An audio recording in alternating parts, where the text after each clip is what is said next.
everyone, I am Iftikhar Alam and you are watching Ifti Learning Academy. Today's topic, since versus for.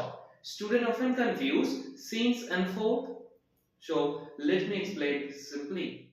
Since is used for point of time by mean কোনো একটা নির্দিষ্ট সময় থেকে, for example, I have been living here since 2020 by mean আমি এখানে 2020 থেকে বসবাস করছি and the other side for is used for a period of time by mean একটা নির্দিষ্ট সময় ধরে, for example I have been living here for 5 years I mean আমি এখানে 5 বছর ধরে বাস করছি।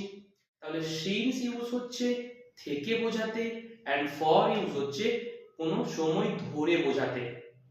And this is very important and very common question for your various types of competitive examination.